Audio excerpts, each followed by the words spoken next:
Hi guys! So, a day in my life kung saan wala tayong masarap na mangga. Kain tayo! Ayan. So, nabili ko to saan ko nga ba to binili? Sa Aldi pala. Ayan.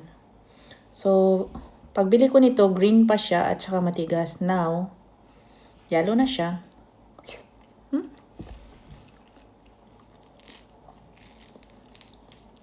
Hindi siya ganong kasarap kagaya ng sa Pinas.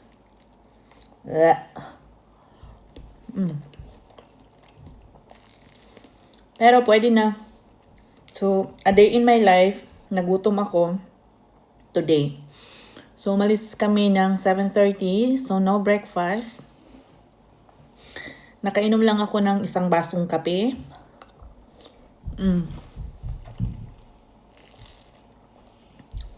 Tapos, pag uwi namin, rush, masyadong full yung araw ko today. So, pag uwi namin ng bahay, so na-drop ko lang yung anak ko, nagluto ako ng sobrang mabilisang nuggets. Tapos, tumakbo na ako sa schedule ko para sa check-up ng ngipin, kung may matira pa ba.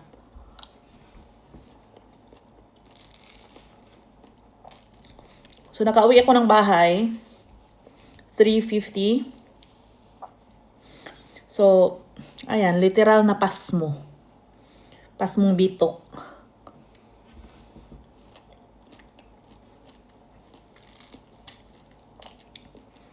So, super ano siya.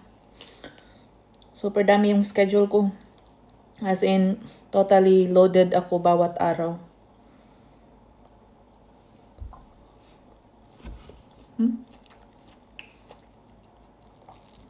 Nakakapagod maging abroad. Sa'yo lahat. So, dito sa abroad, kailangan mo ng lakas.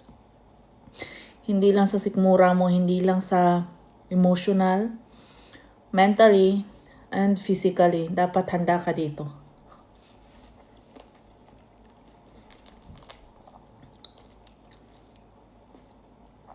Solong-solo mo lahat dito. All in one. So, kapag gusto mo mag-abroad, itanim mo na sa kukuti mo na kapag nasa abroad ka na, talagang sa'yo lahat.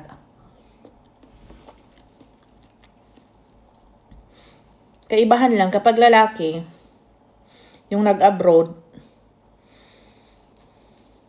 so, alam mo yung ano lang, kadalasan naman kasi sa mga lalaki na nag-abroad is, nasa Pinas yung asawa nila. Pero yung kadalasan sa mga babae na nag-abroad, andito yung mga asawa namin. So, meaning, definition na yan. Alam nyo na kung anong ibig sabihin.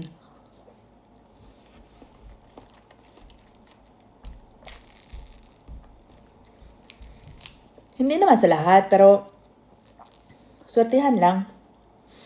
So, dito kasi sa abroad, hindi uso yung mag-hire ka ng tagalinis, tagaluto. Kami lang naman dalawa ng anak ko, kaya,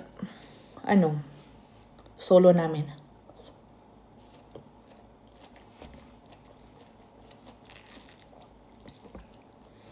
So, yung tatay niya naman, busy at nasa malayo nag-work.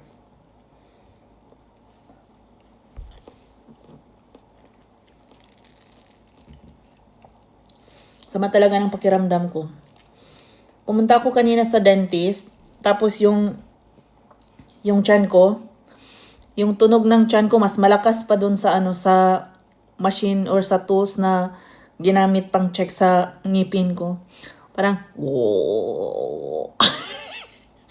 Ganun yung tunog ng tiyan ko kasi parang kagabi pa yata, hindi ako nakakain ng maayos eh. Kasi pag late akong kumain ng tanghalian, so syempre, automatic, hindi na ako niya naghahaponan. Inom na lang ako ng tea or kape. Tapos, pagising ng umaga, kape ulit, ayun, sobrang bongga yung tiyan ko. Parang nagwawala yung tiyan ko today. Kahit sa school, Diyos ko, Yung tiyan ko, yung sobrang tahimik na namin kasi super busangot ng teacher. Tapos, yung tiyan ko naman, panay tunog. Alam mo yung panay tunog yung tiyan ko?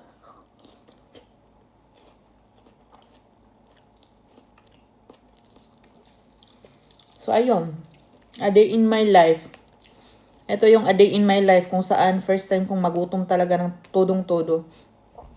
Iba kasi yung gutom yun nung medyo bata pa tayo. Tapos wala pang anak.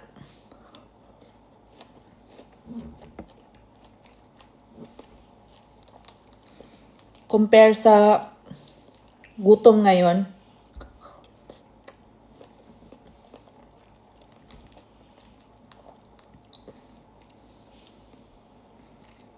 Ayan, sarap sana yung mangga nung hilaw pa to.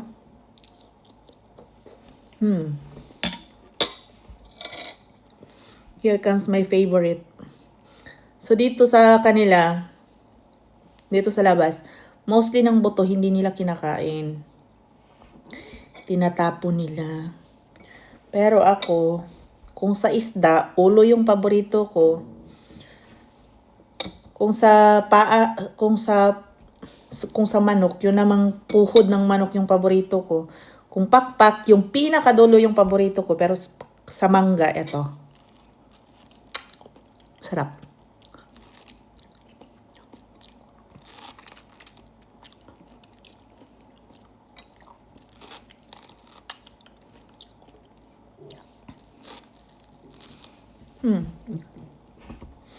Hanggang ngayon yung tiyan ko sumisigaw pa rin. Parang sumisigaw ng saklolo.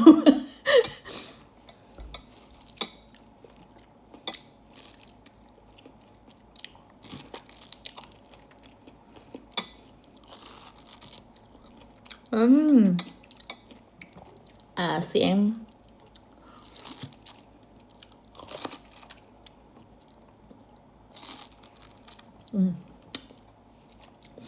So, ito yung sentensya ng mangga. So, pwede ko siyang gawin na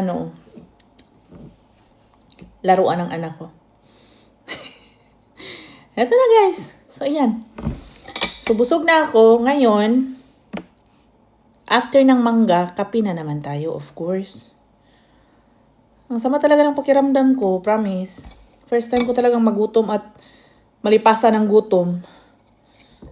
So, palagi naman ako nalilipasan ng gutom, but not really like this.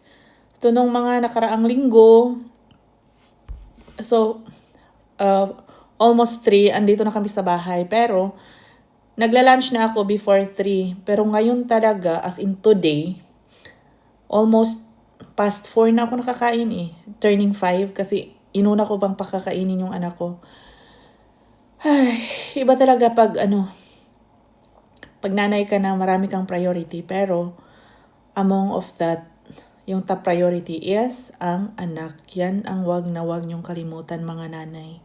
So kahit saan man tayo mapunta, kahit saan man tayo matapon, uunahin talaga natin ang ikakabuti at kung ano yung mas mahalaga sa atin. So for me, yung anak ko na yung lahat-lahat. Siya na yung package ng buhay ko. Kaya palaging siya yung una. So ayun lang. So see you mamaya or see you next video natin. So see you sa next chikahan natin. At magpahinga muna ako kasi bukas na naman. Maaga na naman ang buhay ng isang ina. Tay. See you next time guys. Babush!